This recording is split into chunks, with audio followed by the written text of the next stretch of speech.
Hey guys, I just wanted to come on here and post like my first video or whatever, explaining like what my podcast is, what I'm going to talk about, and I'm going to introduce myself. First of all, my name is Kaylani. I'm 18 years old. I'm a Libra. I'm from Pennsylvania. Ugh. But yeah, my podcast, I just had this idea since July after July 4th, when we went downtown, like in my city or whatever, there was a shooting, and then the government in my city basically tried to cover that up. And that's where I came up with the idea of like making a podcast, but I could never just like really do it. And like now, like I really, not that I've always had the time, but now I just decided to finally make the time, and I finally got the motivation to do it, because why not? But yeah, on this podcast, I want to just talk about gun violence and like government corruption and conspiracy theories and spirituality, depression and self-harm. I'm 2 years clean from cutting specifically, but I'm almost a year clean from like other variations of self-harm or whatever.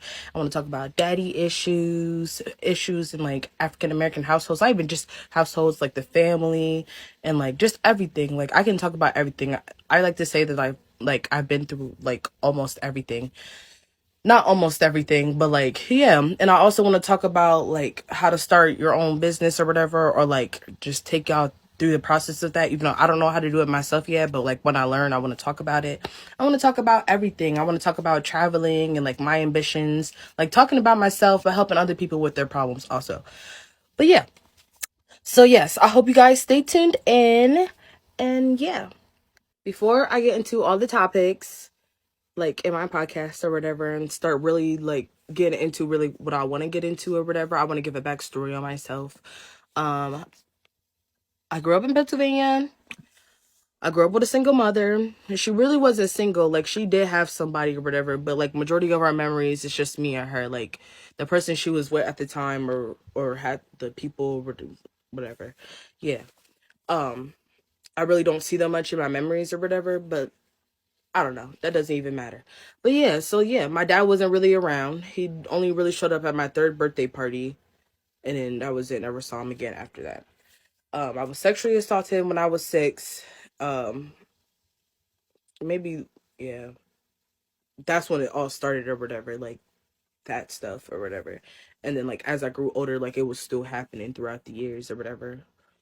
Uh, I don't know. Men made me very uncomfortable. But yeah, so like when I was like 11 or 12 or whatever, I was 11. My dad had came back into my life or whatever, and that's when it all started. And he's still like this to this day. Like he came back into my life, but he wasn't really in my life.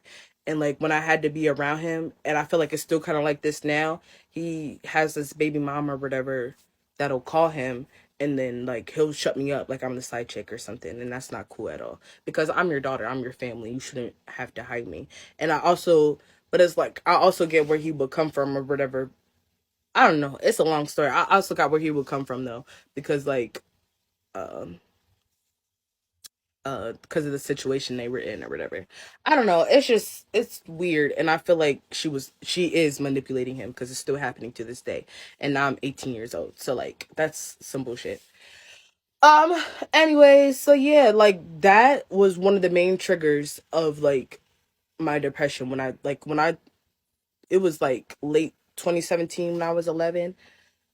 Uh, him being constantly in and out of my life really screwed my mental health, because it felt like I wasn't worthy of having a father, when I was constantly like, I always wanted to have like that steady father figure. I just wanted somebody. I didn't want money. I didn't want like jewelry. I don't want materialistic things from anybody, literally anybody. I don't want that.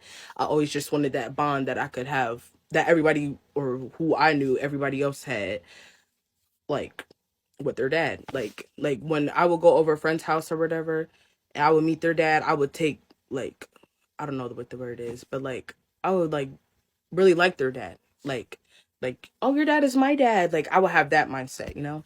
Part two. Okay, welcome to part two. But yeah, so since my dad was in and out of my life, it really took a toll on my mental health, and I'm not just blaming him on that. Well, I kind of am.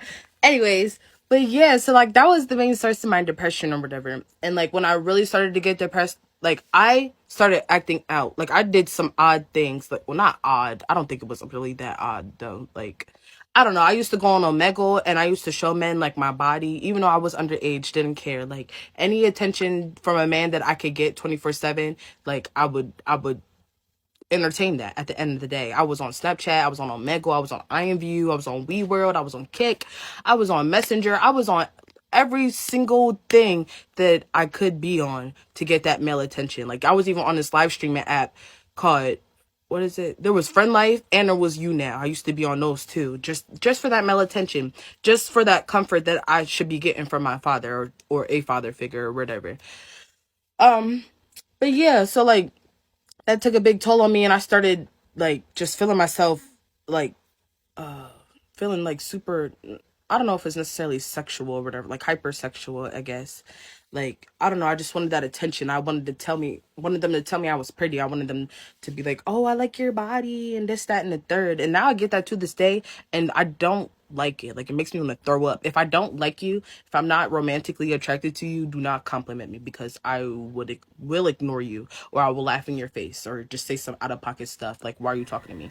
Like, Who put you on the anyways, planet? yeah, so after that, yeah, so it led to me like meeting this boy off with Omegle, and he was like 15 at the time. I was 11, and I talked to him up to he was like 17, 18, I think. He was from Canada or whatever, so it was like long distance, PA from Canada. That's like however many hours, right? It took, like, we were in a relationship for about a year, but all he really did was manipulate me and gaslight me and like wanted me to send pictures of my body and of myself or whatever. Uh, yeah. It took, I think my mom really lost trust in me though after that because I told her about him, but the one time I was logged into her phone on Messenger and she saw the messages I was sending, she went through the pictures and she saw the pictures I was sending him. And after that I was in trouble. But why wouldn't I be? But like right after that, I got hopped into a relationship with this 16-year-old when I was 13. Like I was talking to a boy from Canada since till I was 13, and then hopped into a relationship like a week or two later, and was only knew this dude for like a day, and he just begged me to be in this relationship. So I was in a relationship for 3 days, and the boy had already put his hands on me. Like he would choke me and everything, and he choked me at Get Air in front of everybody. It was to the point where the ref part three. Okay, I'm back, part three.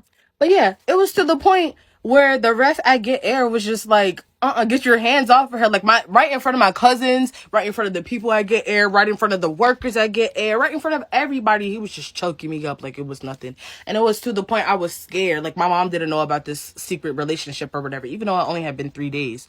Like I didn't even know this dude. I didn't know nothing about this dude other than like he was adopted and like what school he went to and how old he was or whatever. But he was really clingy and he will always constantly blow me up, baby, baby, baby, baby. Like he literally would copy and paste messages and keep blowing my phone up because like that's like he's mentally fucking ill. Like I'm mentally ill, babe, but you, babe, you need to be locked up in a padded cell with a straitjacket. Thank you, everybody.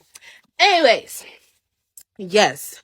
So it was to the point where I was at my cousin's house for her birthday, whatever. I wasn't trying to be on my phone. I was trying to spend time with my cousin because it's my cousin's birthday. Got it, right?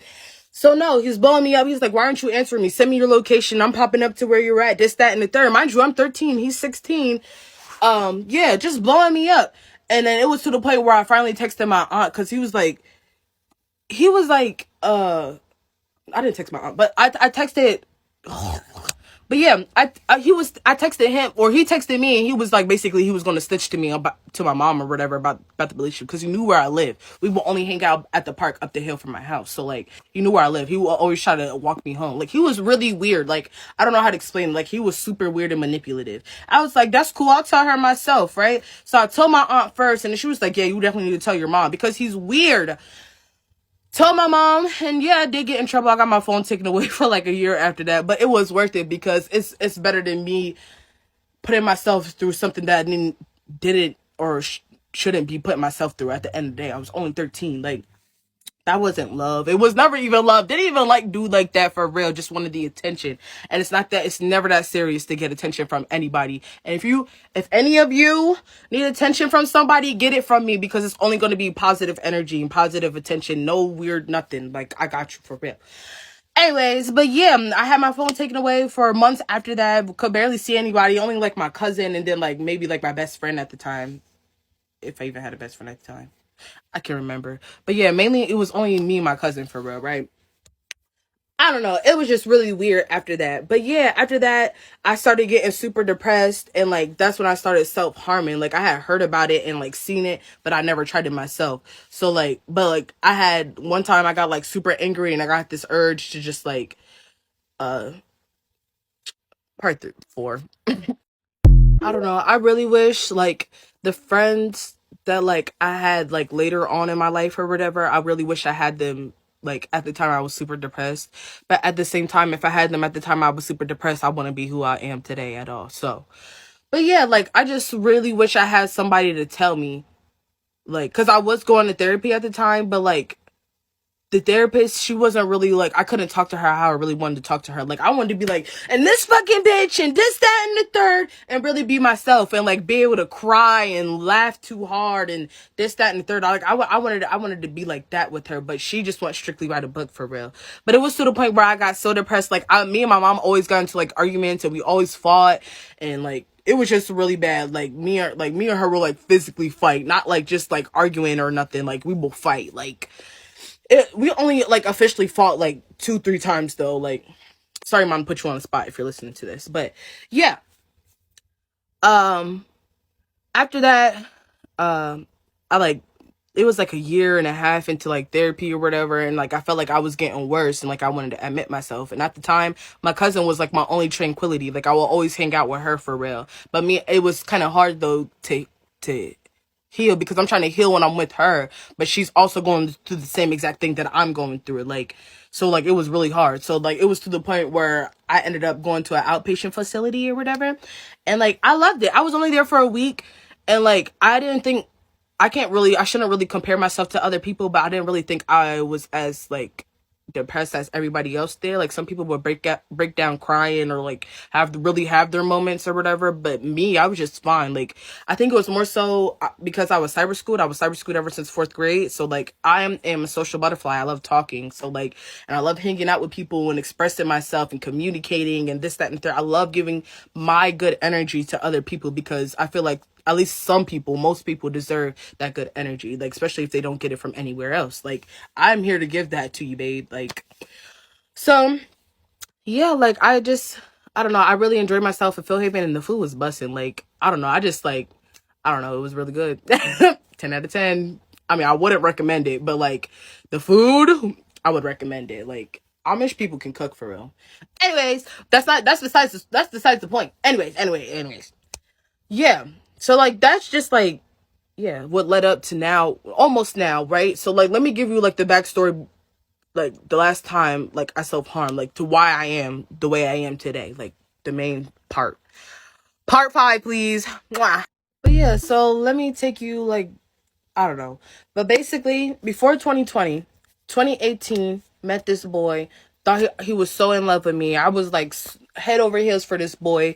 He started talking to other people, but I have a question. If somebody refers to you as babe, baby, whatever, baby girl, whatever, wouldn't you think you're in a relationship, right? Right. Anyways, um, yeah, I thought I was head over heels for this boy. He would call me that, whatever, like relationship nicknames or what I feel as relationship nicknames or whatever. He would call me those nicknames, would talk to me or whatever. Whole time, like since I was cyber school, I was always in the house or whatever. So nobody here really knows me. I've lived here all my life and nobody knows me for real. That's because I don't be doing what everybody else be doing. I don't be hanging around with who everybody else be hanging around with. Like I just keep to myself for real. And like I attract, I don't chase. So like whoever wants to be my friend or whatever, I might give them a chance. Like if like cuz me, I could read people. Like that's like I don't know. I could read people. So like even through text, I could read like how you are and the energy you're texting me with. Like I don't know. So yeah, like if I feel like your energy is good, like I'll keep it at a distance at first, or at least try to, but like I'll still be like who I am. Like I'll be like, oh my god, hi, you're so pretty, and this, that, and the third. Like I'll be like that, cool. But yeah, so like basically I was with that boy for like almost 3 years, 2 years, 3 years, whatever. It was weird. It was like no, it was like only Yeah, like 2 years, 3 years, 2 years, a year. I don't know. But anyways, yeah. So like he was like my first real, like, no, like by the time we officially broke up in 2021, he wasn't my first heartbreak anymore, but like he put me through so much stuff, so that made me even more depressed than I already was. So yeah, that like being with him made me want to harm myself more, because I felt like I wasn't enough to for him to just be with me when he would cheat on me or this, that, and the third. Anyways, sorry. uh Yeah. So like 2020, that's when COVID was starting. It was like a week before my birthday or whatever, and it was so bad. Depression was so bad. Birthday depression was so bad. Like, it was horrible. It was to the point where, like, especially because of COVID, like, I had to stay in that house, and like I could barely see my boyfriend at the time. So like the one time he was coming over, we were going to sit on the back porch. My mom wanted me to do the dishes. I told her, I swore I asked her if I could do the dishes later, or she said I could do the dishes later or something. So I went back there to talk to him or whatever, but she came out and was starting some stuff, and we got into a real bad altercation to the point we were throwing hands at each other, and she got me on the floor. I was crying and went upstairs, and that's the deepest I had ever cut or self-harm or whatever. Yeah, part 6. So since that was like the deepest that I had ever cut or self-harmed or whatever you want to call it, yeah, that really scared me, because it was so deep to the point where it was gushing blood, and she had just called my pop-up to come pick me up. And technically I should have said something, and I should have went to the hospital, because like when I would cut, I didn't think I deserved, like, I don't know what the heck was going on in my brain, but I swear, like, I did not deserve to like use like clean blades. So I would use dirty ones and like rusty ones, and like just like the easiest way to end my life, sorry, to unalive myself, whatever you want to say. But yeah, just like the quickest way. Like, I was ready to get tetanus and die. Like, I was ready to just like anything that I could do to like end my life physically or whatever. Yeah, I would do it. Like, literally, I would do it. Like, it did not matter at all. But yeah, that really scared me though, because I really love my pop, and I never wanted anybody to see me like that ever. And he really didn't see me like that. Like, I had probably just got done crying or whatever, and I took a washcloth and I covered my wrist and I held it down, because I always heard that when you're bleeding out, you always apply pressure. So that's what I did. And it worked, and it healed. It healed. I'm cool now, but like still that's not cool to do. So like that really changed my perspective on things, because like I really could have let out and lost my life, and that scared me. Like, that was scary. Like, really scary. Yeah. But yeah, so like 2021 I was still like having battling like depression and self-harm or whatever. I would bang my head on the wall and like do other crazy things or whatever. It was to the point, I'm gonna show you. I did this tattoo on myself, these two, and this smiley face. It doesn't even look like a smiley face anymore. Also, in like 2019, I pierced my own nostril, and I don't like to blame it all on depression. I really did want this though, and like this wasn't like a self-harm thing, but I like to believe that the tattoos were, because I had stopped cutting, but I didn't stop. Like, I still wanted to feel something, and the way I like to explain the reason why I was cutting is because I feel like all the depression and the anger and everything I had built up inside me was just like crazy to me. And it was like when I would cut, it was like, I like to explain it. Oh, sorry. I like to explain it like how when you have a balloon and you put too much air in it and there's too much pressure in it and you slowly let the air out. That's how I would explain self-harming or whatever. But yeah, I don't know. That's like, and then like, yeah, 2020, 2021, that's when I started my spiritual journey. And that's why I am the way I am today or whatever. Like, I am thriving. 2022 was like one of the best years. Like, I graduated high school a year early. Like, yeah, like, kudos to me. Yes. But yes, that is just like a small backstory. Like, I will get more into detail in like other videos and other subjects.